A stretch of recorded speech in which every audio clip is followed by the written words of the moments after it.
Okay, good morning. Open tayo ng ating Ito na yung parcel. aking order, dumating na.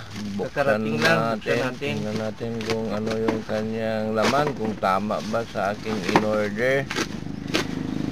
Ang aking Ito po iniiwa yung sa kanyang washing machine balot na, ay sa dryer.